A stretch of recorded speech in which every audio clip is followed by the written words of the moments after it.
Hi all, welcome to the class. Today we are going to discuss a small topic in the subject Design of Machine Elements 1. Already we are discussing first module and it is the last part of my presentation. ഇന്നത്തെ ക്ലാസ്സിൽ നമ്മൾ discuss ചെയ്യാൻ പോകുന്നത് bending സ്ട്രെസ്സിൻ്റെ പ്രോബ്ലംസും പിന്നെ കൂടാതെ combine stress അതായത് torsion bending എല്ലാം ഒന്നിച്ച് വരുന്ന സമയത്തുള്ള കമ്പൈൻ സ്ട്രെസ് എങ്ങനെയാണ് അനലൈസ് ചെയ്യുക എന്നുള്ളവയാണ്. അത് വരുമ്പോൾ ഓട്ടോമാറ്റിക്കലി പ്രിൻസിപ്പൽ സ്ട്രെസ് എന്നുള്ളത് നമ്മൾ അറിഞ്ഞിരിക്കണം. അപ്പോൾ ആദ്യം തന്നെ നമുക്കൊരു പ്രോബ്ലം എടുക്കാം. ഇതൊരു KTU ക്വസ്റ്റ്യൻ പേപ്പറിൽ ചോദിച്ച ചോദ്യമാണ്, അഥവാ പ്രീവിയസ് ഇയർ ക്വസ്റ്റ്യൻ പേപ്പറിൽ ചോദിച്ച ചോദ്യമാണ്. A cantilever beam of square section support an electric motor weighing 1000 Newton at a distance 400 mm from the fixed end.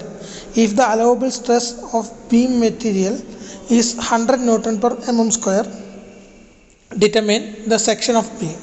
അതായത് നമ്മളോടിപ്പം ഇതാണ് നമ്മുടെ ചിത്രത്തിൽ കാണിച്ചിരിക്കുന്നത്, ഇതാണ് നമ്മുടെ പ്രോബ്ലം.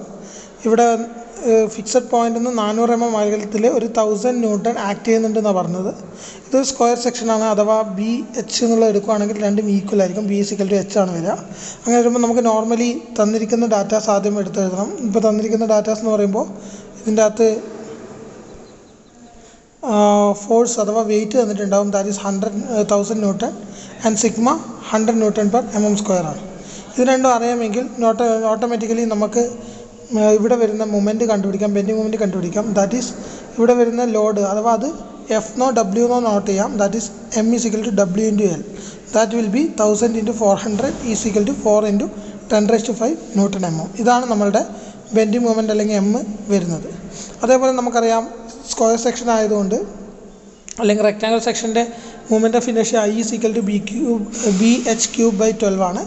ഇപ്പോൾ H = B ആയതുകൊണ്ട് തന്നെ ദിസ് വിൽ ബി B⁴/12 നമുക്ക് എടുക്കാം.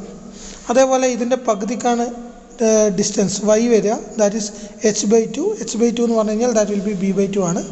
നമുക്ക് ബെൻഡിങ് മൊമെൻറ്റ് ഇക്വേഷൻ ഉണ്ട്, M/I = σ/y ആണ്. സബ്സ്റ്റിറ്റ്യൂട്ട് ചെയ്ത് കഴിഞ്ഞാൽ നമ്മൾ ഇക്വേഷൻ ഇങ്ങനെ വരും. അതിൻ്റെ അന്ന് റീഅറേഞ്ച് ചെയ്ത് B സോൾവ് ചെയ്ത് കഴിഞ്ഞാൽ നമുക്ക് കിട്ടുക B = 28.9 mm എന്നുള്ളതാണ്. ഇതേ വാല്യൂ തന്നെയാണ് H ഉണ്ടാവുക, കാരണം B = H ആണ്. So H = 28.9 mm.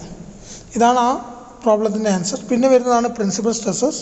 നമ്മളിപ്പോൾ നേരത്തെ പറഞ്ഞ കേസുകളിലെല്ലാം തന്നെ ഒരു സ്ട്രെസ്സ് മാത്രമേ കൺസിഡർ ചെയ്തുള്ളൂ, അതായത് ബെൻഡിങ് സ്ട്രെസ് അല്ലെങ്കിൽ ആക്സിയൽ സ്ട്രെസ് അതല്ലെങ്കിൽ ടോർഷൻ. ഏതെങ്കിലും ഒന്ന് ആക്ട് ചെയ്യുമ്പോൾ എന്ത് സംഭവിക്കുന്നുള്ളതാണ് നമ്മൾ ടെസ്റ്റ് ചെയ്തിരിക്കുന്നത്. പക്ഷേങ്കിൽ ഇത് മൂന്നും കമ്പൈൻ ചെയ്തിട്ട് നമുക്ക് ആക്ട് ചെയ്യാൻ സാധ്യതയുണ്ട്, അഥവാ ടെൻസൈൽ, കംപ്രസീവ്, അതേപോലെ ഷിയർ സ്ട്രെസ് കമ്പൈൻ ചെയ്ത് ആക്ട് ചെയ്യാൻ സാധ്യതയുണ്ട്. അതായത് ഫ്രെയിംസ് അങ്ങനെയുള്ള പ്രൊപ്പല്ലർ ഷാഫ്റ്റുകൾ എടുക്കുകയാണെങ്കിൽ ഈ എല്ലാ ഫോഴ്സും നമ്മൾ കൺസിഡർ ചെയ്യണം.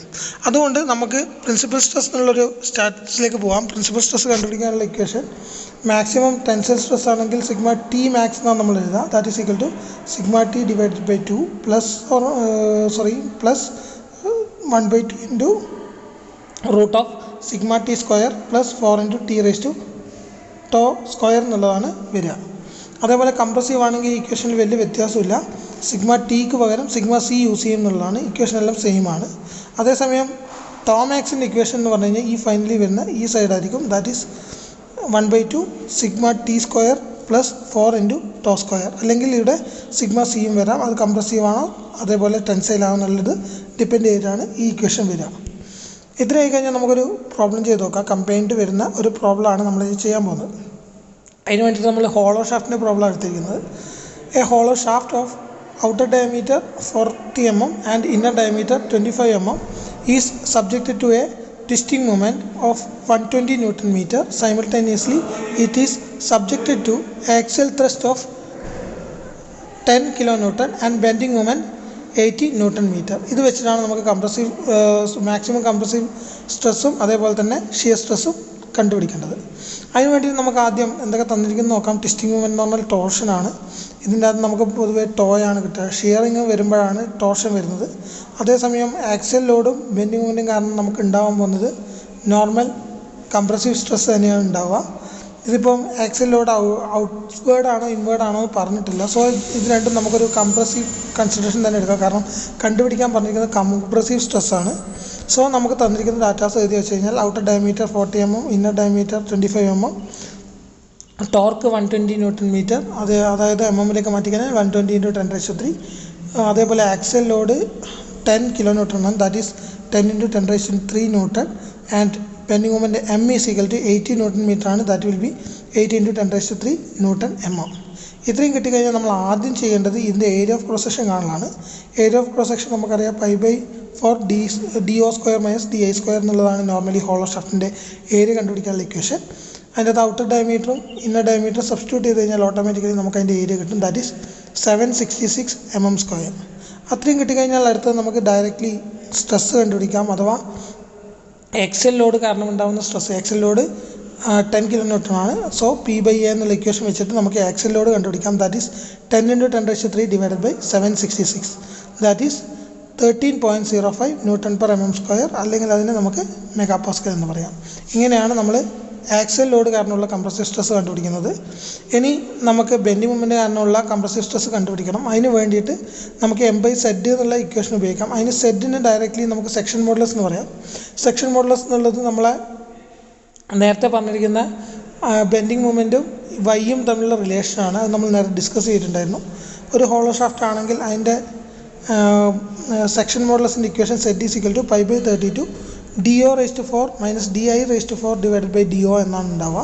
അത് സബ്സ്റ്റിറ്റ്യൂട്ട് ചെയ്ത് കഴിഞ്ഞാൽ നമുക്ക് finally സെഡിൻ്റെ value 5325 mm raised to 3 എന്ന് കിട്ടും. ഇതിൻ്റെ അകത്ത് സെക്ഷൻ മോഡുലസ് കണ്ടുപിടിക്കാൻ എന്തെങ്കിലും ബുദ്ധിമുട്ട് തോന്നുന്നുണ്ടെങ്കിൽ ഒന്ന് ഗൂഗിൾ ചെയ്ത് നോക്കാം. അതും കിട്ടിയിട്ടില്ലെങ്കിൽ നിങ്ങൾക്ക് എന്നോട് കോൺടാക്ട് ചെയ്യാം, ഞാൻ കണ്ടുപിടിച്ചത് എങ്ങനെയാണെന്നുള്ളത് ഡീറ്റെയിൽ ചെയ്ത് തരാം. ഇത് ഓൾറെഡി മെക്കാനിക്സ് ഓഫ് സോളിഡ്സിൽ പഠിക്കുന്നതായതുകൊണ്ടാണ് ഞാൻ കൂടുതൽ ഡീറ്റെയിൽ ചെയ്യാത്തത് സെഡ് കണ്ടുപിടിക്കുന്നത്. ഇനി നമുക്ക് ബെൻഡിങ് സ്ട്രെസ് കണ്ടുപിടിക്കാം, that is σB is equal to M/Z. M നമുക്ക് ക്വസ്റ്റ്യനിൽ തന്നിട്ടുണ്ട്, സെഡ് നമ്മളിപ്പോൾ ഫൈൻഡ് ചെയ്തു. അത് രണ്ടും കാൽക്കുലേറ്റ് ചെയ്ത് കഴിഞ്ഞാൽ that value will be 15.02 Newton/mm square, that is equal to 15.02 mega pascal. ഇതിൻ്റെ അകത്ത് നമുക്കറിയാം ഇത് രണ്ടുമാണ് നേരത്തെ പറഞ്ഞിരിക്കുന്ന σAയും അതേപോലെ തന്നെ σOയും σBയും തമ്മിൽ ആഡ് ചെയ്യുമ്പോഴാണ് ടോട്ടൽ കംപ്രസീവ് വരിക. കാരണം ഇതിൻ്റെ അകത്ത് ടെൻസൈലാണോ കംപ്രസീവ് ആണോ എന്നുള്ളതൊന്നും പൂർണ്ണമായും കറക്റ്റായിട്ട് ഡിഫൈൻ ചെയ്തിട്ടില്ല. അതുകൊണ്ട് നമുക്കിത് രണ്ടും കംപ്രസീവായിട്ട് എടുക്കാം. So that will be 15.02 plus 13.05, that will B 28.07 Newton/mm square.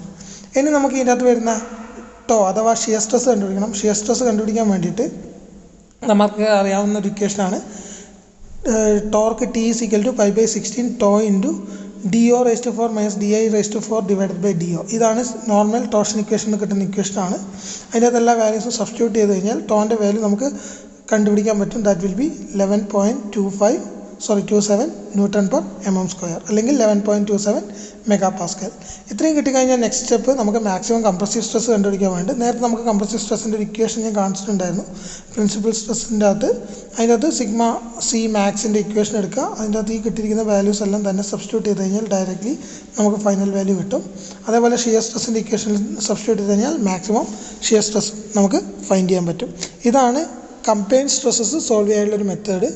ഈ ഒരു പ്രോബ്ലം മാത്രമേ ഞാൻ ഇതിനകത്ത് കാണിക്കുന്നുള്ളൂ. നിങ്ങൾ വേറെ പ്രോബ്ലംസ് എടുത്തിട്ട് സോൾവ് ചെയ്ത് നോക്കണം. എവിടെയെങ്കിലും ഡൗട്ട് വരുന്നുണ്ടെങ്കിൽ you can contact me. And thank you for listening. First module ഓവറായിട്ടുണ്ട്.